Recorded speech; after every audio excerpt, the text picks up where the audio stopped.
Hello guys, welcome to my vlog. मैले चाहिँ आज भ्लग खोलेर यही सानो सानो क्लिपहरू राख्न गइरहेकी छु। आज चाहिँ म घुम्न गइरहेकी छु। घुम्न जाँदै गर्दा बाटोमा चराहरू उडेको देख्दा मलाई केही क्लिपहरू राख्न मन लाग्यो।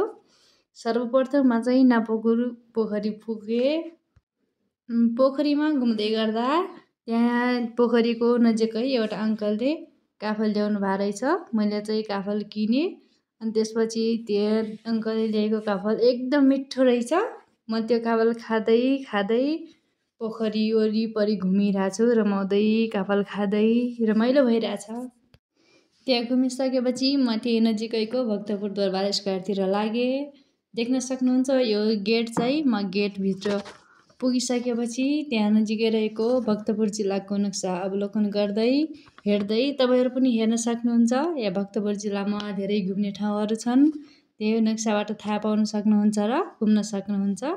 नक्सा हेरिसकेपछि म चाहिँ अगाडि लागेँ। भक्तपुर दरबार स्क्वायरको अगाडितिर घुमिरहेको छु म।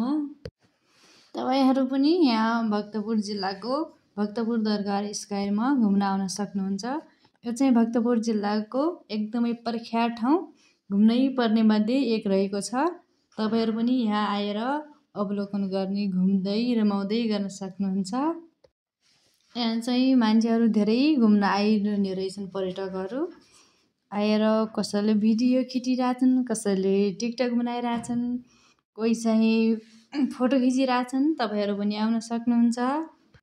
यहाँ भक्तपुर दरबार स्क्वायरमा एउटा सांस्कृतिक कला सङ्ग्रहालय रहेको छ। तपाईँहरू यहाँ गएर त्यहाँभित्रको सांस्कृतिक कुराहरू थाहा पाउन सक्नुहुन्छ।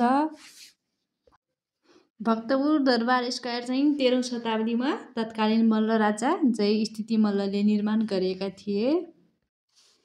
यो भक्तपुर दरबार स्क्वायर चाहिँ 13औं शताब्दीमा तत्कालीन मल्ल राजा जय स्थिति मल्लले निर्माण गरेका थिए भने यो अगाडिको 55 तले दरबार चाहिँ सन् 1427मा तत्कालीन मल्ल राजा यक्षमल्लले निर्माण गरेका थिए।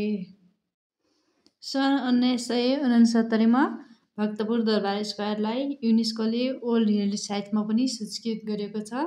यो चाहिँ नेपालको एक वर्ल्ड हेरिटेजमा सूचीकृत भक्तपुर दरबार स्क्वायर हो। यो भक्तपुर दरबार स्क्वायर लगायत अरू 7वटा धार्मिक सम्पदाहरू पनि युनेस्कोले वर्ल्ड हेरिटेज साइटमा सूचीकृत गरेको छ।